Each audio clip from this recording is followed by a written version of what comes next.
Hello students, मैं हूं मनीष शंकर तिवारी और एक बार फिर से एक नए कंटेंट के साथ हाजिर हूं आपके सामने। आप लोग देखना शुरू कर चुके हैं ई क्लासेस बाय मनीष सर। आज इस कंटेंट में मैं लेकर आया हूं भूमंडलीकृत विश्व का बनना अध्याय का तीसरा भाग। इस भाग में हम कुछ जानेंगे। उसके पहले पिछले अध्यायों की अगर हम बात करें, पिछले भागों की बात करें, तो हम लोगों ने बहुत अच्छे से देखा है कि पूर्व आधुनिक युग का भूमंडलीकरण जो रेशम मार्ग के माध्यम से होता था वह कैसे होता था। 200 वर्ष पूर्व ईसा के जो रेशम मार्ग शुरू हुए थे, लगभग कुस्तुनतुनिया के पतन के साथ ही रेशम मार्ग पतन होने लगा।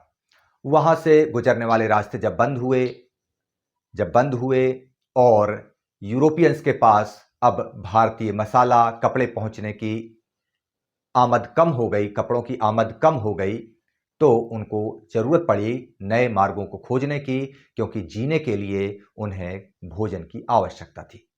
यूरोप लगभग 18वीं शताब्दी के मध्य तक भुखमरी का शिकार रहा, बेरोजगारी का शिकार रहा। ऐसे यूरोप जिसके पास खुद के तन ढकने के लिए कपड़े नहीं थे, खाने के लिए भोजन नहीं था, जाते थे कहां से भोजन? ये चीन से, भारत से। और उस दौर में भारत कहलाती थी सोने की चिड़िया। जब अमेरिकी महाद्वीपों की खोज हुई तो वहां से यूरोपियों के जीवन में बड़ा बदलाव आ गया। खाने को मिलने लगा, यूरोपियों के पेट में गया दाना और यूरोपी घराना, ये वाली परिस्थिति होने लगी। जब उनके पेट में दाना गया, आलू के कारण उनकी जो औसत आयु थी उसमें वृद्धि हुई, स्वास्थ्य में सुधार हुआ। और जब ये सारी चीजें जब हुई तो उनके अंदर शैतान जाग उठा। देखते हैं उस शैतान जाग के क्या करता है। लेकिन इसके पहले हम बात करें, इधर भारत की खोज के लिए क्रिस्टोफर कोलंबस आया, अमेरिका खोज लिया। यहां पर एशिया यानी भारत तक वास्को डेगामा ने पहुंचने का मार्ग खोज लिया था। भारत से भी आगे मसाला द्वीपों तक पहुंचने के रास्ते खुल गए थे। चलिए इस वीडियो में यही सब जानने और समझने की कोशिश हम करते हैं। विजय, बीमारी और व्यापार, जी हां, भाग 3 का यही टॉपिक है और हम पढ़ रहे हैं कक्षा 10वीं का अध्याय भूमंडलीकृत विश्व का बनना। इसके अंतर्गत हम देखेंगे कि किस तरह से विजय अमेरिका पर हासिल की, किस तरह से अमेरिकियों को बीमारी का शिकार बनाकर उस पर कब्जा किया गया, और इसी में हम देखेंगे कि अमेरिका से आने वाली फसलों का किस तरह से दुनिया भर में व्यापारीकरण होने लगा। चलिए अपन देखते हैं। सबसे पहले जैसा कि मैंने आपको बताया कि जब रेशम मार्ग का पतन हुआ तो एशिया तक पहुंचने के लिए यूरोपियों को नए समुद्री मार्गों की आवश्यकता पड़ी। स्थल मार्ग तो अब उनके लिए कठिनाइयों से भरे हो गए। सिल्क रूट के माध्यम से व्यापार करना उनके लिए आसान नहीं रहा, क्योंकि उस रास्ते पर जो छोटे छोटे साम्राज्य पनप गए थे, कुस्तुनतुनिया पर जिस तरह से ऑटोमन साम्राज्य का कब्जा हो गया था, उसके बाद क्रिश्चियनी व्यापारियों को, यूरोपीय व्यापारियों को एशियाई क्षेत्रों से व्यापार करना कठिन हो गया। अब 16वीं सदी में यूरोपीय जहाजियों ने, यूरोपीय नाविकों ने एशिया तक का रास्ता खोज निकाला। वे आ गए केप ऑफ गुड होप, जो कि यहां पर है आपका, ये केप ऑफ गुड होप ये दिख रहा है। यहां से कालीकट बंदरगाह, वास्को डेगामा आ गया। इसके आगे मसाला द्वीपों तक वो पहुंच गए और ऑस्ट्रेलिया तक उन्होंने अपनी पहुंच बना ली। एक रास्ते से वो उधर जापान तक पहुंच गए। मतलब अब यूरोपीय एशिया आना और जाना कर सकते थे। अब उनके लिए कपड़ों तक पहुंच बनाना, अब उन तक रेशम तैयार करने के लिए रेकी करना आसान हो गया था। इसके बाद हम देखते हैं अमेरिका की खोज। खोजने जा रहे थे भारत को, लेकिन खोज बैठे अमेरिका। जब आपकी टेक्स्ट बुक में लिखा है कि यूरोपीय पश्चिमी सागर को पार करके पहुंच गए अमेरिका, यानी पश्चिमी सागर यूरोप के पश्चिम में, ये क्या है? यहां पर हम देखते हैं, ये है यूरोप। यूरोप का ये भाग कहलाया पूर्वी भाग और ये भाग कहलाया पश्चिमी भाग। यूरोप के पश्चिम में ये वाला जो सागर है, ये वाला जो सागर है, आपको ये वाला सागर दिख रहा है, इस सागर को बोलते हैं अटलांटिक महासागर। अटलांटिक महासागर। तो यूरोप के पश्चिमी क्षेत्र में, यूरोप का पश्चिमी क्षेत्र यानी अटलांटिक सागर, यूरोप के पश्चिमी सागर को पार करके ये लोग पहुंच गए अमेरिका। और जब ये लोग अमेरिका पहुंच गए तो अब पूर्व आधुनिक दुनिया में क्या क्या था, जो आपको ग्रे शेड में दिख रहा है, अफ्रीका, यूरोप और एशिया। अब ये दुनिया बड़ी छोटी नजर आने लगी, बहुत सिकुड़ती नजर आने लगी। यानी जैसे जैसे हम 16वीं सदी के आरंभ में पहुंचे, दुनिया सिकुड़ने लगी। अमेरिका की खोज के साथ ही दुनिया सिकुड़ती नजर आने लगी, जहाजियों ने नए नए रास्ते खोज लिए। अब इसके पहले हम भारत की स्थिति पे बात कर लें। यह प्रश्न भी एग्जाम में बन सकता है।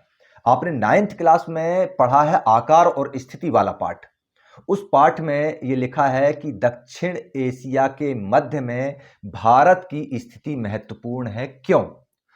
उसका उत्तर वहां पर तो है ही है। अगर आपने वहां पर अच्छे से पढ़ा होगा तो यह बात आपको बहुत अच्छी समझ में आ जाएगी कि कई सदियों पहले से, अगर हम बात करें सिल्क रूट की तो भी और आज बात करें तो भी, यहां पर क्या था, यह नक्शा दिख रहा है आपको भारत का। अगर हम सिल्क रूट जो आपको ऊपर येलो इस कलर में दिख रहा है उसकी बात करें तो भी भारत मध्य में पड़ रहा है। इसके बाद हम नीचे बात करें अन्य मार्गों की, तो ये जो भारतीय उपमहाद्वीप है, ये भारतीय उपमहाद्वीप सिल्क रूट के केंद्र में पड़ रहा है।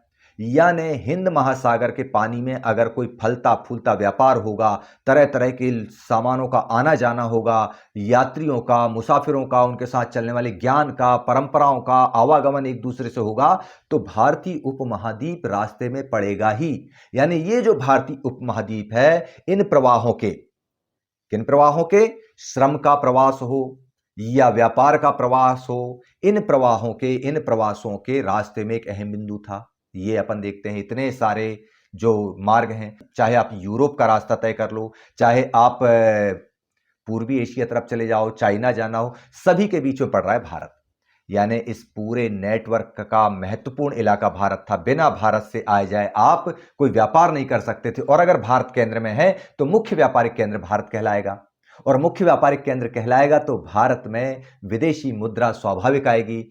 उस समय की मुद्रा धातु के रूप में प्रचलित थी, सोने और चांदी के रूप में चलती थी। मतलब भारत में हर तरफ से सोने का आगमन हो रहा था, भारत सोने की चिड़िया बनी हुई। यूरोपियों के दाखिले से यह आवाजाही और बढ़ने लगी। अब यूरोपीय ने एशिया तक का मार्ग खोज लिया, वास्को डी गामा आ गया, उसके बाद मसाला द्वीप तक पहुंच गए, जापान तक पहुंच गए हम लोग, ऑस्ट्रेलिया के द्वीपों तक पहुंच गए हम लोग।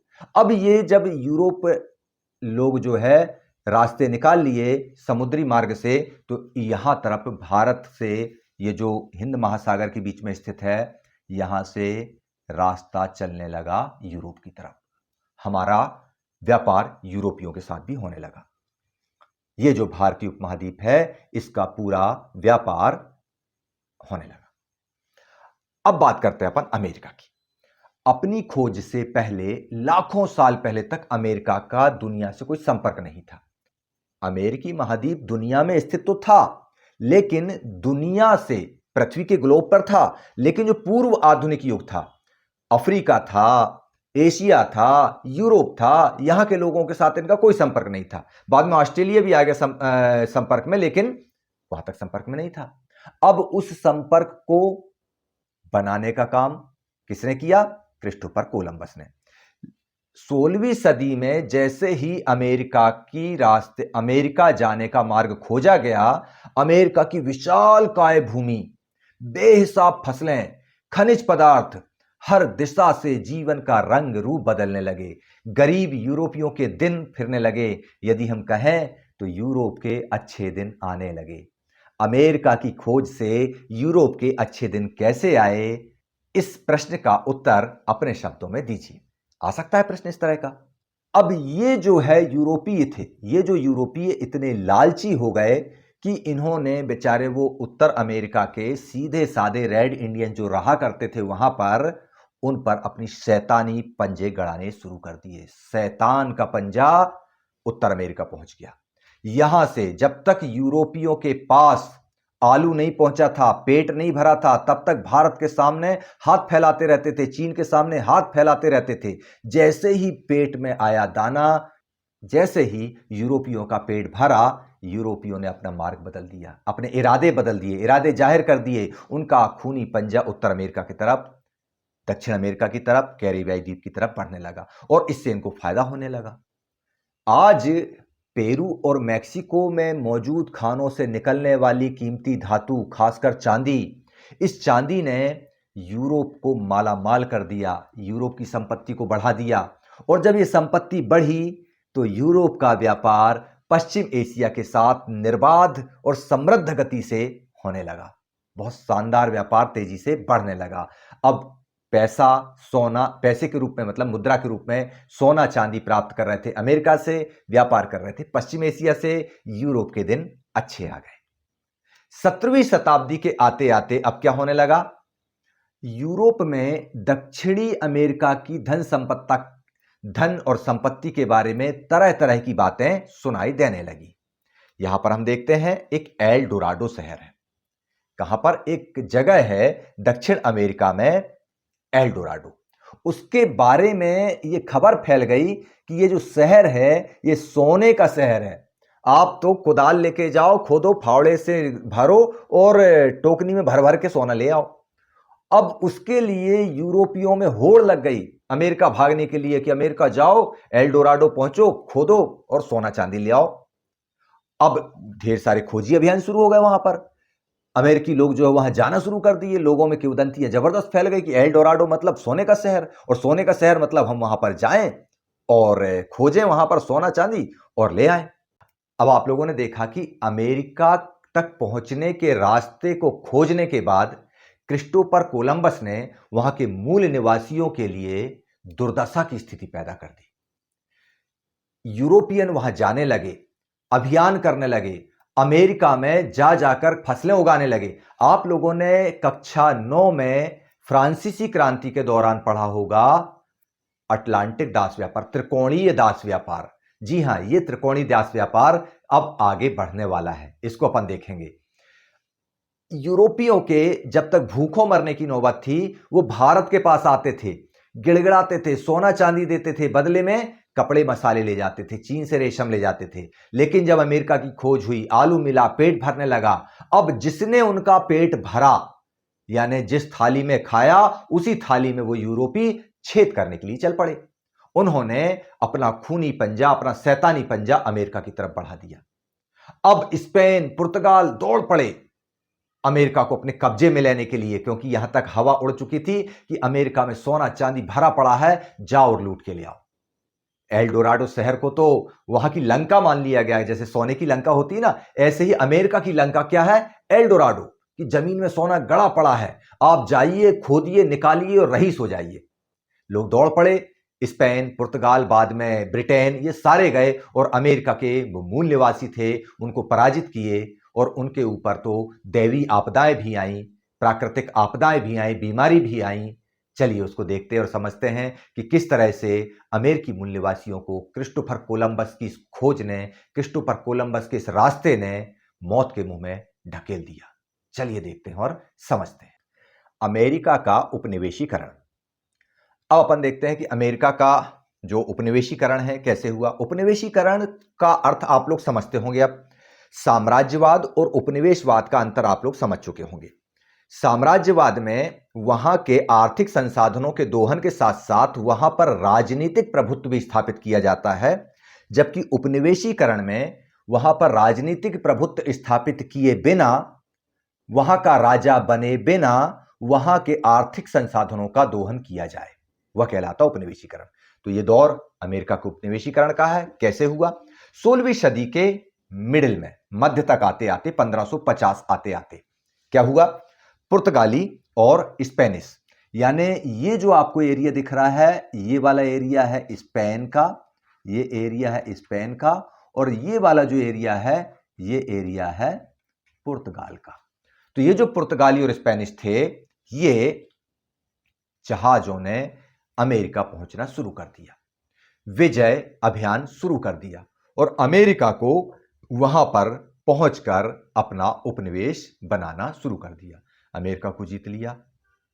यूरोपीय सेनाएं केवल अपनी सैनिक ताकत के दम पर नहीं जीती थी, बल्कि स्पेनिश विजेताओं के सबसे शक्तिशाली हथियारों में परंपरागत किस्म का सैनिक हथियार तो कोई था ही नहीं। है ना बड़े आश्चर्य की बात, कोई हथियार नहीं और अमेरिका को जीत लिया। यह कौन सा हथियार था? यह हथियार था जैविक हथियार, जैविक अस्त्र। चेचक जैसे कीटाणु जो स्पेनिश सैनिकों के साथ अमेरिका पहुंचे। लाखों साल से अमेरिकी लोग दुनिया से अलग थलग थे, तो ऐसी बीमारियों के लिए उनके अंदर रेसिस्टेंस पावर डेवलप नहीं हुआ था, प्रतिरोधी क्षमता विकसित नहीं हुई थी। जब ये बीमारी लेकर पहुंचे ये सैनिक, तो स्पेनिश सैनिकों को चेचक का टीका लगा हुआ था, उनको वैक्सीन लगी हुई थी, तो उन पर तो असर नहीं हो रहा, लेकिन जो वहां के रेड इंडियन थे उन पर उस चेचक का असर होने लगा, क्योंकि उनके पास कोई वैक्सीनेशन नहीं था। और इसकी वजह से लगभग 90% लोग वहां पर इस बीमारी 90% लोग इस बीमारी की चपेट में आ गए। कोविड-19 जब आया था तब वैक्सीनेशन की होड़ मची हुई थी। इसीलिए थी कि जितने लोग वैक्सीनेट होंगे, जितने लोगों को टीका लगेगा कोविड-19 का, उतने लोग उस बीमारी से सुरक्षित होते जाएंगे। ठीक इसी तरह से सदियों पहले अमेरिका की खोज के बाद जब स्पेन और पुर्तगाल के सैनिकों ने उस पर आक्रमण करके वहां पर कब्जा जमाना चाहा, तो ये अपने साथ एक बीमारी ले गए, उसका नाम था चेचक। जब वो चेचक नाम की बीमारी वहां गई, तो उस चेचक से बचने के लिए अमेरिका के जो मूल निवासी थे, जिनको रेड इंडियन कहा गया था, उनके पास कोई उपाय नहीं था। उनको वैक्सीनेशन लगाया ही नहीं गया था, उनका वैक्सीनेशन हुआ ही नहीं था। अब ऐसी स्थिति में चेचक की बीमारी सांक्रामक रूप से पूरे अमेरिकी महाद्वीप में फैल गई। परिणाम यह हुआ कि लगभग 80-85% जो मूल निवासी थे वो काल के गाल में समा गए, वो मृत्यु को प्राप्त हो गए। और इस तरह से बगैर किसी अस्त्र शस्त्र के, बगैर किसी हथियार के स्पेनिश, पुर्तगीज, ब्रिटिशर्स ने अमेरिका पर अपना कब्जा स्थापित करने में सफलता हासिल कर ली। अब आप सोच सकते हैं कि हो सकता है कि रेड इंडियंस अगर ऐसे जैविक बीमारी के प्रभाव में, चेचक के प्रभाव में ना आए होते, तो इनकी बंदूकों का, इनकी तलवारों का मुकाबला करते, उनसे लड़ते, लेकिन उनके पास एक ऐसा अस्त्र पहुंच गया था जिसका उनके पास कोई तोड़ नहीं था, कोई मुकाबला नहीं था।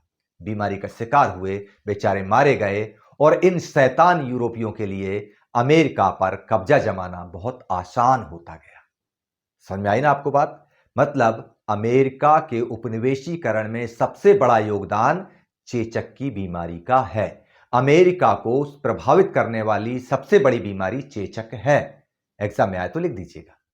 अगर अपन अब यूरोप पहुंचते हैं वापस, यूरोप की अगर हम बात करते हैं तो 19वीं सदी के यूरोप में गरीबी और भूख का ही साम्राज्य था। शहरों में बेहिसाब भीड़ थी, बीमारियों का बोलबाला था, धार्मिक टकराव बहुत सामान्य स्थिति थी। कैथोलिक, प्रोटेस्टेंट्स और वो जो युद्ध थे, इंटर रिलीजियस वॉर, वो भी वहां पर चल रहे थे। धार्मिक असंतुष्टों को कड़ा दंड दिया जाता था। कैथोलिक, प्रोटेस्टेंट्स को बहुत ज्यादा परेशान कर रहे थे। ये दौर वो दौर था। अब ऐसी स्थिति में हुआ क्या? हजारों लोग यूरोप को छोड़कर जाने लगे कहां? अमेरिका की तरफ। सबको यह पता चल गया था कि अगर समृद्धि कहीं है तो वह है अमेरिका में। हजारों लोग अमेरिका की तरफ प्रस्थान करने लगे और इधर अफ्रीकी महाद्वीप से गुलामों को पकड़कर लाया गया और उनको यूरोपीय बाजारों के लिए कपास और गन्ने के उत्पादन के लिए अमेरिका में लगा दिया गया। अब आपको याद आ रहा होगा फ्रांस की क्रांति का अंतिम अध्याय कक्षा 9 का त्रिकोणीय दास व्यापार। यूरोपीय कहां से? यहां से यूरोपीय आए अफ्रीकी महाद्वीप, अफ्रीकी महाद्वीप से कहां गए? यहां पर आए अमेरिका, यहां पर फसलें उगाई, इस तरह से उगाई, और अमेरिकी महाद्वीप से आ गए कहां? वापस यूरोप। तो यहां से गुलाम ले गए कहां? अमेरिका। गुलामों से खेती कराई, बात करें ये गन्ना कपास, वो लोग वहां उगाने लगे, और जो उत्पाद था कपास और गन्ना, उसको लेके कहां आ गए? यूरोप। यहां पर विश्व बाजार के लिए फैक्ट्रियों में उत्पादन किया और इसको पश्चिम एशिया सप्लाई कर दिया।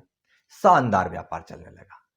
तो इस तरह आप लोगों ने देख लिया इसमें कि अमेरिका की खोज ने अफ्रीकियों को भी परेशानी में डाल दिया, अमेरिकियों को भी परेशानी में डाल दिया, और सारा आनंद ले रहा है यूरोप, धन संपत्ति से, खाने पीने से, हर चीज से।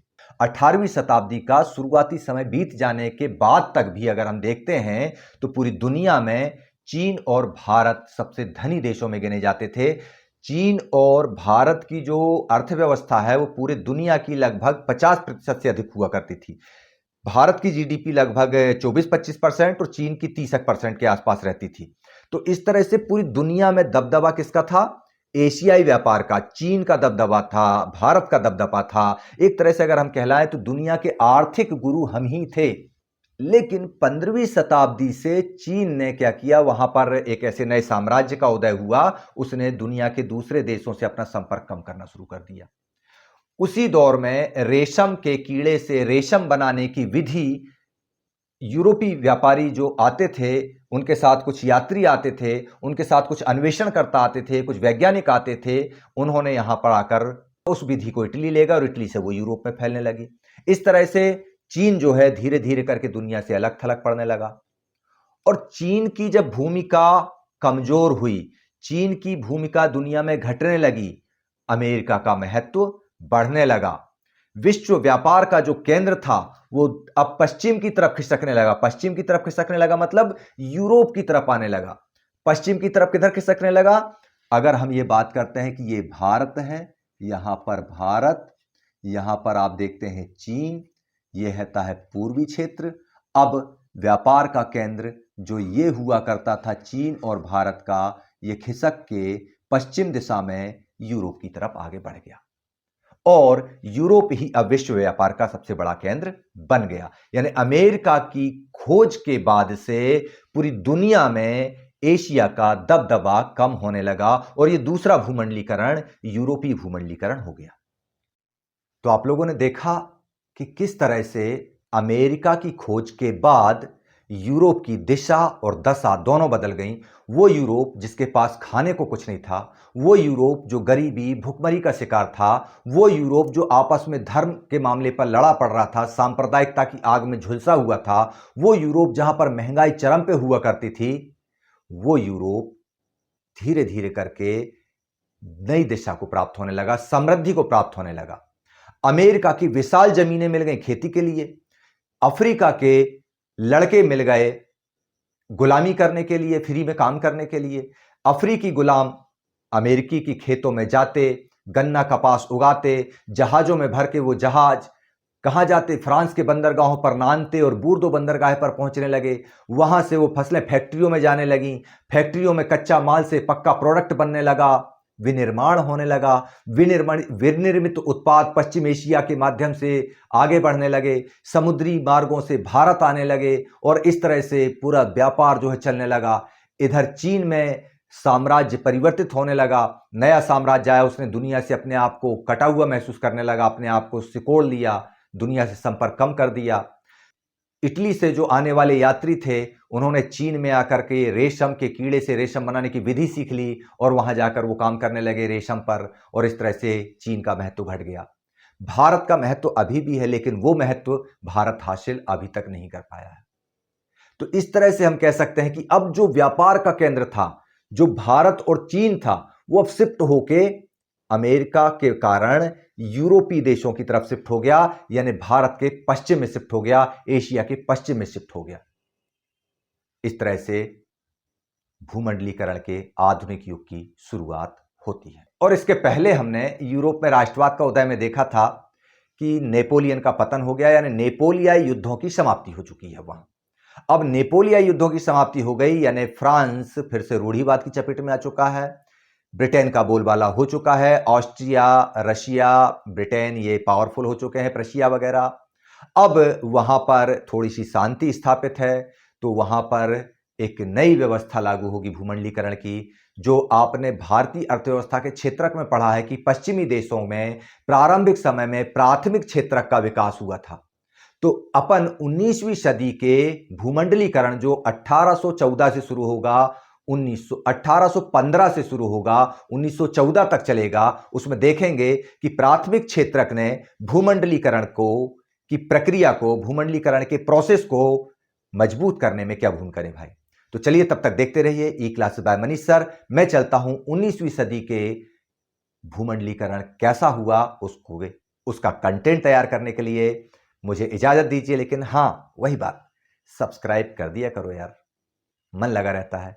और अच्छा लगे कंटेंट तो शेयर भी करो, और अगर आपको लगता है इसमें कुछ सुधार चाहिए है तो कमेंट बॉक्स में करो, कमेंट बॉक्स में लिखो कि कुछ अलग तरीके से समझाओ, तो मैं वो प्रयास भी करूंगा।